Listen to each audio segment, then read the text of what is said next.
Dear friends, welcome back to the social science class.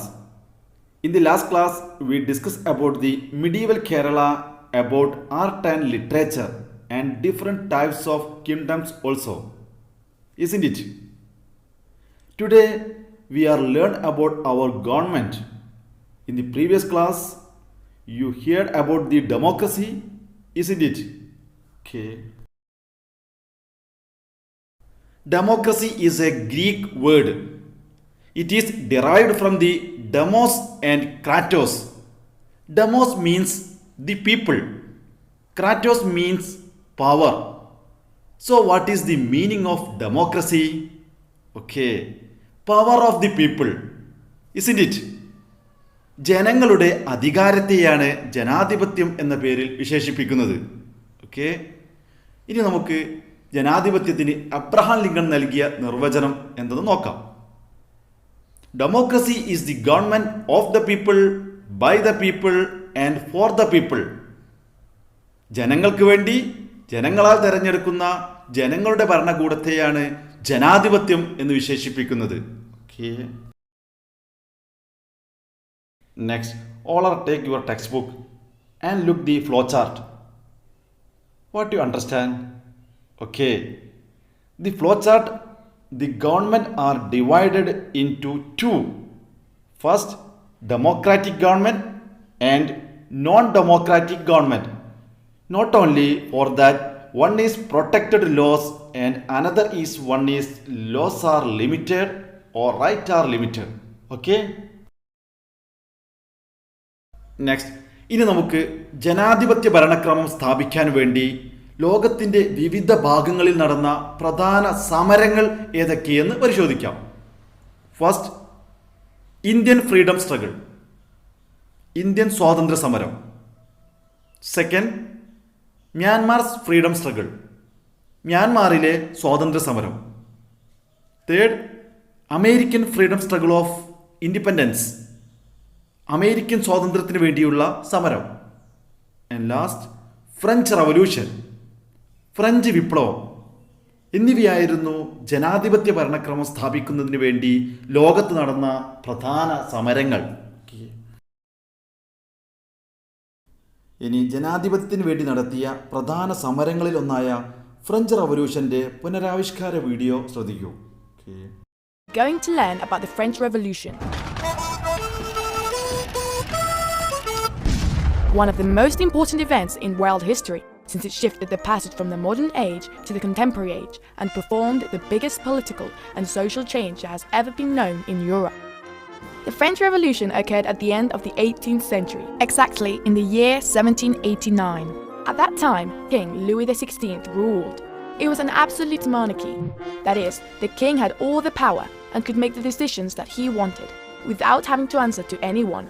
Thanks to his power, Louis XVI and all the nobles who supported him had great wealth and great privileges. Meanwhile, the common people, the bourgeoisie, such as medical lawyers, artisans, merchants or peasants, had to pay many taxes and lived, the vast majority, in misery. Fed up with this situation, the most disadvantaged social classes formed the National Assembly and decided to write a constitution where the rights and duties of all social classes were collected in a more just and egalitarian manner. From that moment on, violent riots began.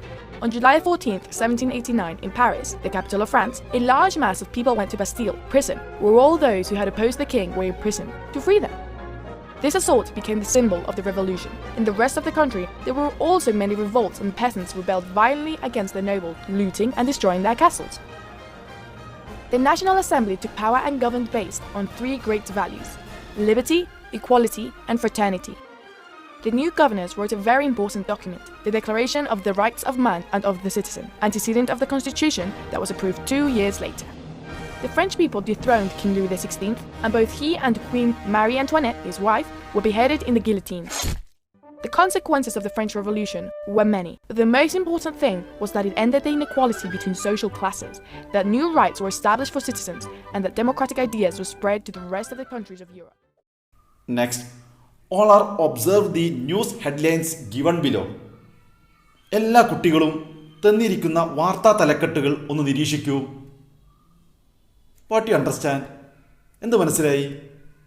Okay, first King of Bhutan arrives for a 4-day visit.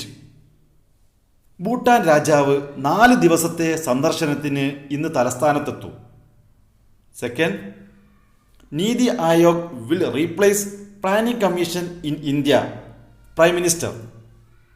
ഇന്ത്യയിൽ ആസൂത്രണ കമ്മീഷന് പകരം സംവിധാനം നീതി ആയോഗ്. പ്രധാനമന്ത്രി.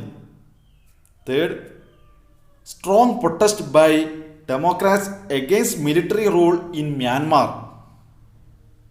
മ്യാൻമാറിൽ പട്ടാള ഭരണകൂടത്തിനെതിരെ ജനാധിപത്യവാദികൾ ശക്തമായ പ്രക്ഷോഭത്തിനൊരുങ്ങുന്നു.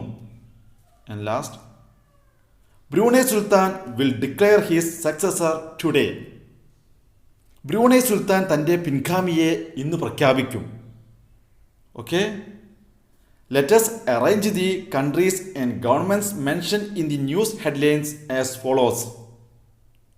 മുകളിൽ നൽകിയ വാർത്തകളിൽ രാജ്യങ്ങളെയും അവിടെ നിലനിൽക്കുന്ന ഗവൺമെൻറ്റുകളെയും നമുക്ക് താഴെ പറയും പ്രകാരം ക്രമീകരിക്കാം. ഓക്കെ,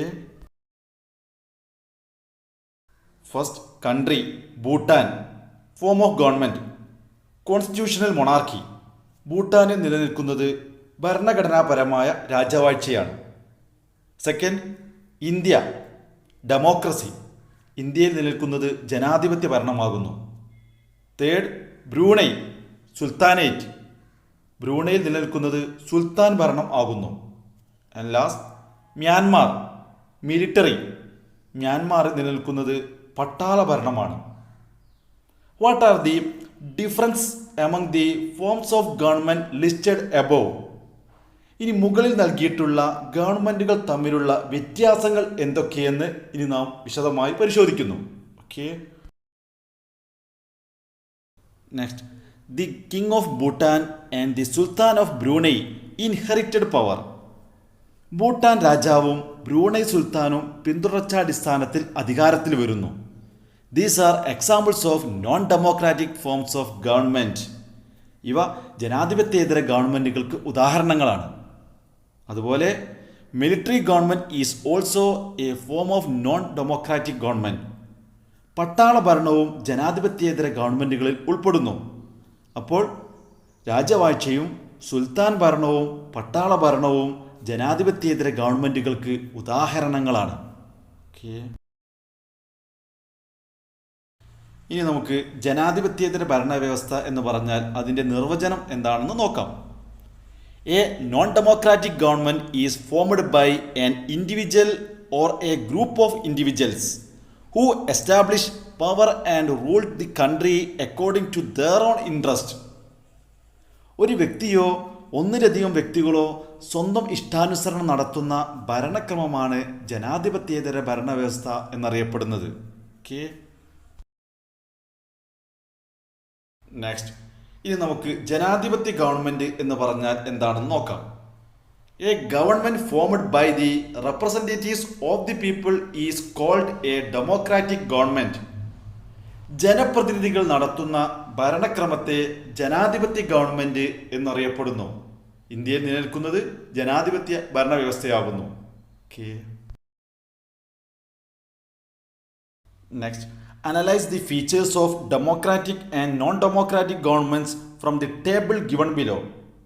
ഇനി ജനാധിപത്യ ഗവൺമെൻറ്റുകളുടെയും ജനാധിപത്യേതര ഗവൺമെൻറ്റുകളുടെയും സവിശേഷതകൾ താഴെ നൽകിയ പട്ടികയിൽ നിന്നും നമുക്ക് വിശദമായി മനസ്സിലാക്കാം. ഓക്കെ, ഫസ്റ്റ്, ഡെമോക്രാറ്റിക് ഗവൺമെൻറ്റിൻ്റെ പ്രത്യേകതകൾ നോക്കാം. Government formed by the representatives elected by the people. ജനങ്ങൾ തിരഞ്ഞെടുക്കുന്ന ജനപ്രതിനിധികളുടെ ഭരണമാണ് ജനാധിപത്യ ഗവൺമെൻറ്റിൽ നിലനിൽക്കുന്നത്. എന്നാൽ നോൺ ഡെമോക്രാറ്റിക്കിൽ power is passed on hereditarily or is captured. അധികാരം പരമ്പരാഗതമായി കൈമാറുകയോ പിടിച്ചെടുക്കുകയോ ചെയ്യുന്നു. Second, freedom of speech and rights of the people are legally ensured. ജനങ്ങൾക്ക് അഭിപ്രായ സ്വാതന്ത്ര്യവും അവകാശങ്ങളും നിയമപരമായി ഉറപ്പു നൽകുന്നു. എന്നാൽ നോൺ ഡെമോക്രാറ്റിക്കിൽ freedom of speech and rights of the people are limited. ജനങ്ങൾക്ക് അഭിപ്രായ സ്വാതന്ത്ര്യവും അവകാശങ്ങളും പരിമിതമാണ്. And last, rulers are subject to law. ഭരണാധികാരികളും നിയമത്തിന് വിധേയരായി പ്രവർത്തിക്കുന്നു. എന്നാൽ നോൺ ഡെമോക്രാറ്റിക്കിൽ ruler is superior to law because the law is decided by him. ഭരണാധികാരി നിയമത്തിന് അതീതനാണ്, കാരണം അവർ തീരുമാനിക്കുന്നതാണ് നിയമം. ഓക്കെ, ഇതാകുന്നു ജനാധിപത്യ ഗവൺമെൻറ്റുകളും ജനാധിപത്യേതര ഗവൺമെൻറ്റുകളും തമ്മിലുള്ള പ്രധാന വ്യത്യാസങ്ങൾ. Okay, next, you have learned the features of democratic and non-democratic governments. Majority of the nations have adopted the democratic system. This is mainly because of the merits of democracy compared to the other forms of government. എന്തെന്നാൽ ജനാധിപത്യ ഗവൺമെൻറ്റുകളുടെയും ജനാധിപത്യേതര ഗവൺമെൻറ്റുകളുടെയും സവിശേഷതകൾ എന്തെല്ലാമെന്ന് നാം ചർച്ച ചെയ്തു.